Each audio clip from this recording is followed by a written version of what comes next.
ನಾಗಮಂಗಲ ಗಲಭೆಯಲ್ಲಿ ಕೇರಳದ ಇಬ್ಬರು ಮುಸ್ಲಿಮರು ಭಾಗಿಯಾದಂತಹ ವಿಚಾರಕ್ಕೆ ಸಂಬಂಧಪಟ್ಟಂತೆ ಮಂಡ್ಯದಲ್ಲಿ ಉಸ್ತುವಾರಿ ಸಚಿವ ಎನ್ ಚಲುವರಾಯಸ್ವಾಮಿ ಹೇಳಿಕೆಯನ್ನು ಕೊಟ್ಟಿದ್ದಾರೆ. ಈಗ ಇದು ಕೂಡ ರಾಜಕೀಯ ಕೆಸರೆರಚಾಟಕ್ಕೆ ಕಾರಣ ಆಗಬಹುದು. ಇದು ಬಹಳ ಆತಂಕಕಾರಿ ವಿಚಾರ. ಇದು ಕೇರಳದಿಂದ ಬಂದಂಥವ್ರು ಇಲ್ಲಿ ಇದ್ದಂಥವ್ರು ಭಾಗಿಯಾದ್ರೇನು ನೋಡಿ. ಅವ್ರು ಹೇಳಿದ್ದಾರೆ ಅವರು ಕೇರಳದಿಂದ ಬಂದಿಲ್ಲ, ಇಲ್ಲೇ ಇದ್ರು ಎಂಬ ಮಾಹಿತಿ ಇದೆ. ನೋಡೋಣ. CCTV ಸೇರಿದಂತೆ ಎಲ್ಲ ರೀತಿಯ ಪರಿಶೀಲನೆ ನಡೆಸಲಾಗುತ್ತದೆ.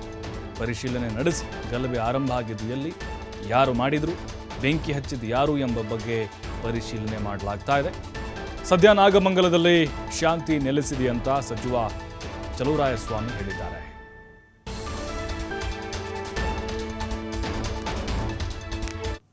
ಅವರು ಕೇರಳದವರು ಬಂದು ಹೋಗೋರು ಅಂತಲ್ಲ, ಅಲ್ಲಿ ಬೇಕರಿಲಿ ಕೆಲಸ ಮಾಡ್ತಾ ಇರೋದ್ರಿಂದ ಅವರು ಆ ಸಂದರ್ಭದಲ್ಲಿ ಇನ್ವಾಲ್ವ್ ಆಗಿದ್ದಾರೆ ಅಂತ ಅರೆಸ್ಟ್ ಆಗಿದೆ. ಅದನ್ನು ನಾನು ಹೇಳಿದ ಒಂದು ಸ್ವಲ್ಪ ಸಂಪೂರ್ಣವಾಗಿ ರಿಪೋರ್ಟ್ ತರಿಸ್ಕೊಳ್ಳೋಣ. ಈಗ ಒಂದು ಕಡೆ ಗಣಪತಿ ಬಂದದ್ದು ಓದದ್ದು ಎರಡು ಕೋಮಿನ ಮಧ್ಯದಲ್ಲಿ ಸಣ್ಣ ಘರ್ಷಣೆ ಆಗಲಿಕ್ಕೆ ಅವಕಾಶ ಆದದ್ದು.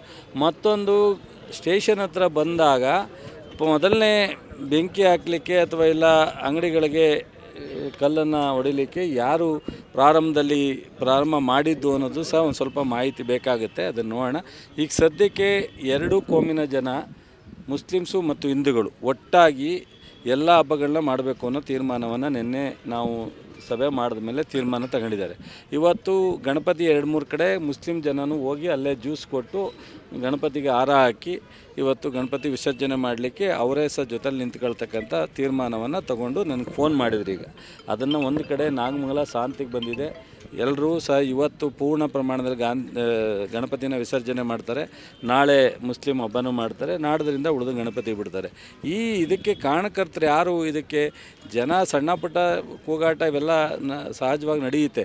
ಇದನ್ನು ದುರುಪಯೋಗ ಮಾಡ್ಕೊಂಡಿರ್ತಕ್ಕಂಥವ್ರು ಯಾರು ಅಂತ ಒಂದು ಸ್ವಲ್ಪ ನಾವು ಮಾಡ್ತೀವಿ. ಅವ್ರು